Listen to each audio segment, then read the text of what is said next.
आज सुनिए वरिष्ठ लेखिका दीपक शर्मा की लिखी हुई कहानी ऊंची बोली।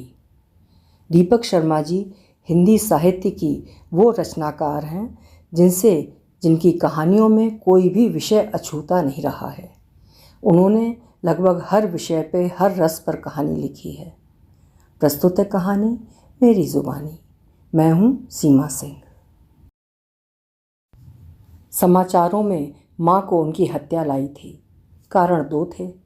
पहला, पप्पा ने माँ के लापता होने पर दर्ज करवाई गई अपनी एफआईआर में जिस ब्रजलाल का नाम संभावित अपहर्ता के रूप में लिया था, उसी दिन दर्ज की गई 2 और एफआईआर में भी वही ब्रजलाल नामित पाया गया था। ब्रजलाल के मालिक रजत सिंह ने जहां उसके गायब होने की सूचना लिखवाई थी, वहीं रजत सिंह के ससुर ठाकुर रणविजय सिंह ने उस पर स्कॉर्पियो मॉडल की अपनी एक एसयूवी को चोरी करने का आरोप लगाया था। दूसरा कारण ज़्यादा सनसनीखेज था।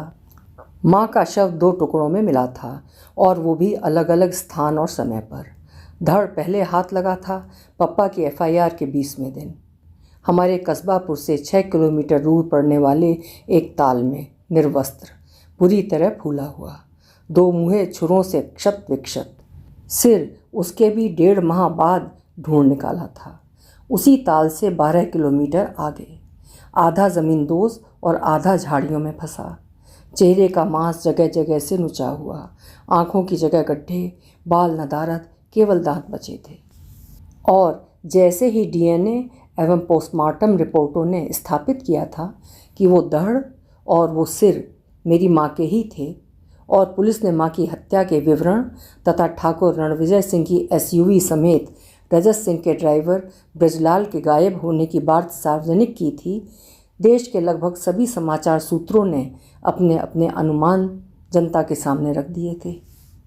कुछ का अनुमान था कि अपनी हत्या से पहले माँ किसी अपराधी गिरोह के सामूहिक बलात्कार की शिकार हुई थी तथा उन्हीं अपराधियों ने 63 वर्षीय ब्रजलाल को भी मार डाला था और उस एसयूवी के कलपुर्जे अलग अलग करके बेच दिए थे। अपनी अटकलबाजी में दूसरे स्रोत कह रहे थे कि माँ की हत्या उनके अवैध गर्भधारण का दुष्परिणाम थी तथा उस हत्या को अंजाम देने वाले पेशेवर हत्यारे थे ब्रजलाल की जानकारी में। उसी जानकारी के एवज में उसे एसयूवी के साथ चंपत हो जाने की आज्ञा भी दे दी गई थी। इस अटकल में भी कुछ के अनुसार हत्यारों को अपना भाड़ा रजत सिंह से मिला था और कुछ के अनुसार रणविजय सिंह से। सेक्रेटरी साहिबा को रजत भैया ने याद किया है। माँ के लापता होने वाले रविवार के दिन ब्रजलाल ने हमारे घर में कदम रखते ही माँ को रजत सिंह का संदेश कह सुनाया था।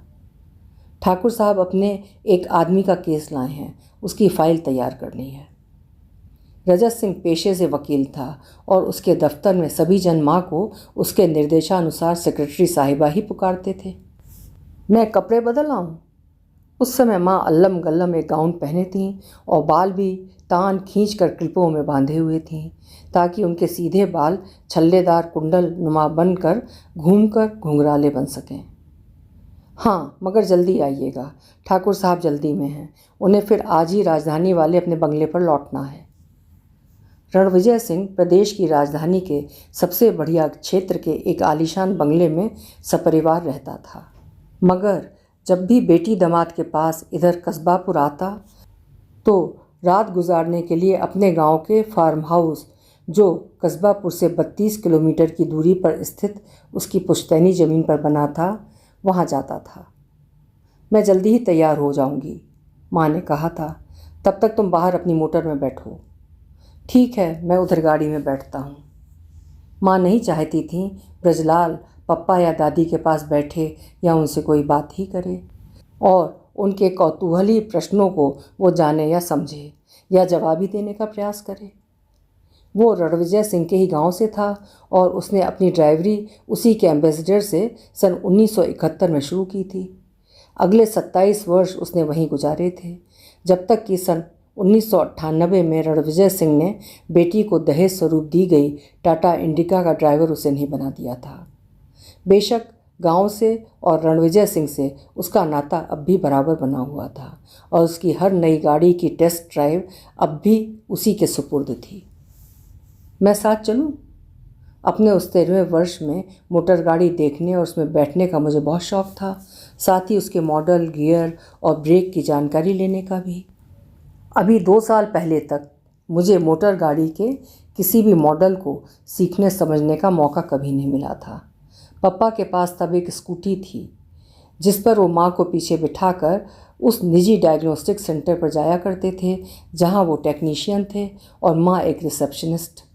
ये मात्र संयोग था कि जिस दिन रजत सिंह अपने बेटे के खून की जांच रिपोर्ट लेने उस डायग्नोस्टिक सेंटर पर गया था, उस दिन माँ के केबिन में उनके साथ बैठने वाली रिसेप्शनिस्ट छुट्टी पर थी और रजत सिंह वहीं अंदर उसकी खाली कुर्सी पर जा बैठा था और बातों बातों में उसने माँ को डायग्नोस्टिक सेंटर से मिलने वाली उनकी तनख्वाह से तिगुनी पर अपनी सेक्रेटरी बनने पर राजी कर लिया था। फिर माँ ने अगले ही माह पप्पा को उनकी स्कूटी से आज़ाद करते हुए उन्हें अपने दफ्तर से मिले एडवांस से एक नई मोटरसाइकिल दिलवा दी थी। मोटरसाइकिल चलाने की मगर मुझे अनुमति नहीं थी, हालांकि उसके गियर और ब्रेक इत्यादि की मैं पूरी जानकारी रखता था। हाँ चलो, ब्रजलाल ने कहा था। ये तो वकील साहब की लैंसर नहीं। बाहर खड़ी गाड़ी लंबी थी, ऊंची थी, सफ़ेद रंग की थी और पुरानी भी। ये SUV है, स्कॉर्पियो मॉडल की, सन 2002 में नई निकली थी और ठाकुर साहब ने उसी साल इसे खरीद भी लिया था। इसे अंदर से देखूं क्या? मैंने कार के शीशे से भीतर झांकते हुए कहा। चाबी लगा लूं? ब्रजलाल ने अपने हाथ की चाबी हवा में उछाली थी। हाँ, AC भी चला दीजिए।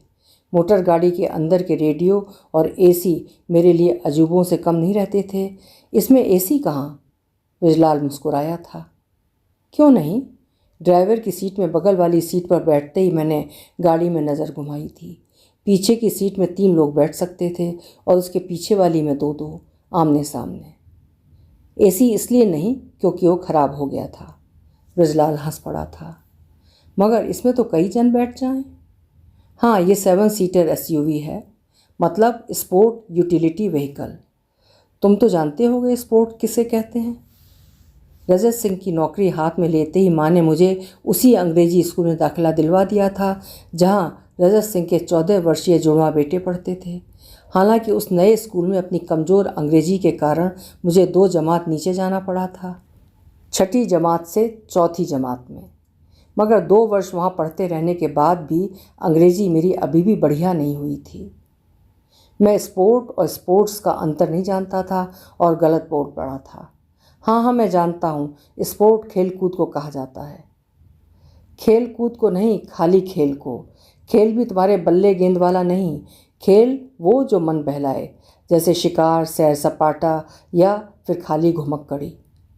तो क्या SUV में लोग यही सब करते हैं?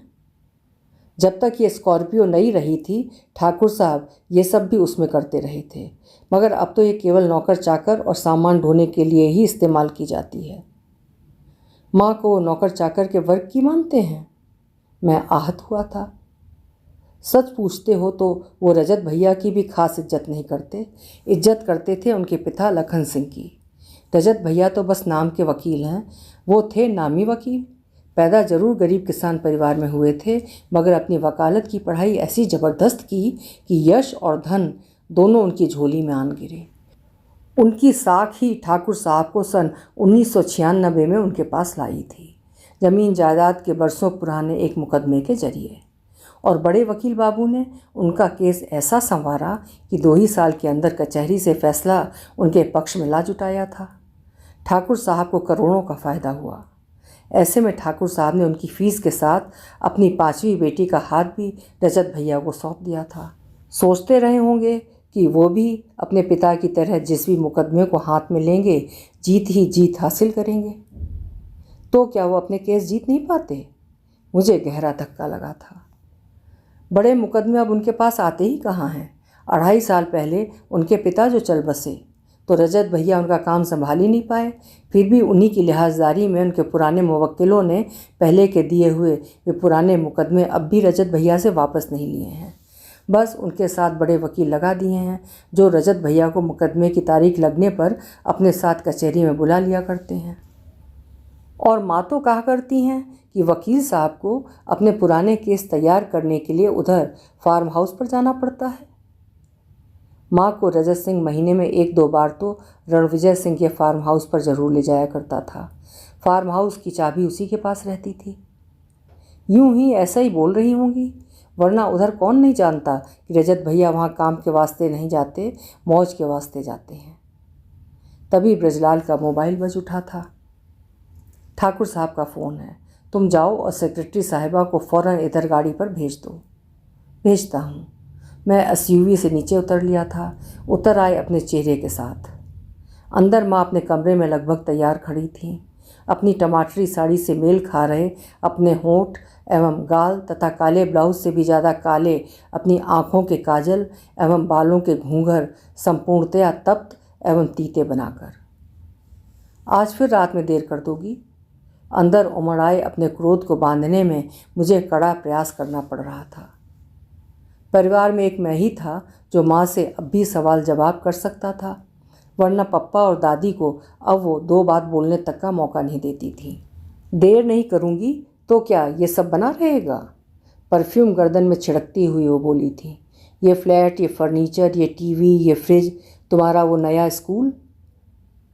यहाँ ये बता दूँ कि माँ की इस नई नौकरी के इन 2 वर्षों के दौरान उनके वेतन के साथ साथ उनको मिलने वाले एडवांसों में भी बढ़ोतरी हुई थी। यदि एक एडवांस ने मुझे मेरा नया स्कूल दिलाया था, तो दूसरे ने हमें एक बदबूदार अंधेरी गली में बने 2.5 कमरों वाले पप्पा के पुश्तैनी मकान से निकालकर ये नया और खुला किराए का फ्लैट उपलब्ध कराया था। तीसरे से यदि उस फ्लैट का नया सामान आया था, तो चौथे ने दादी की आंखों से मोतिया हटवाया था। और तुम जो ये नया सब खरीदने पहनने लगी हो। मेरे क्रोध का बांध अब टूट गया था।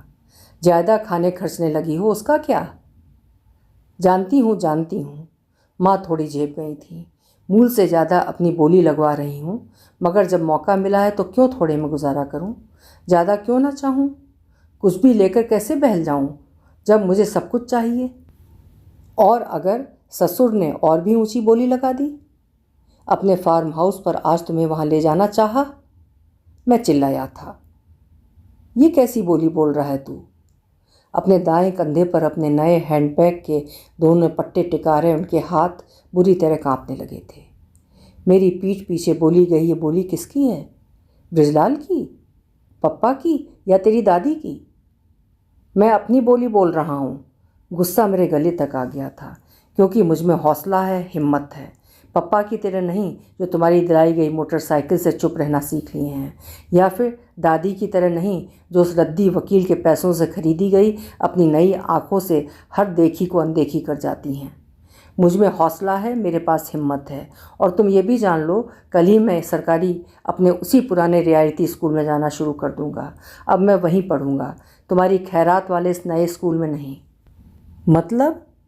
माँ हड़बड़ाई थी और उनके हैंड बैग के पट्टे उनके कंधे के नीचे फिसल लिए थे। तू अपनी मर्जी चलाएगा, मगर याद रख, ना तो तेरा समय अभी शुरू ही हुआ है और ना ही मेरा समय पूरा। सेक्रेटरी साहिबा, बाहर दरवाजे पे ब्रजलाल फिर आन खड़ा हुआ था। ठाकुर साहब मेरे मोबाइल पर बवाल मचाए हैं, उन्हें बहुत जल्दी है। माँ ने अपने हैंडबैग के पट्टे तत्काल अपने कंधे पर टिकाए थे और कमरे से बाहर निकल गई थी।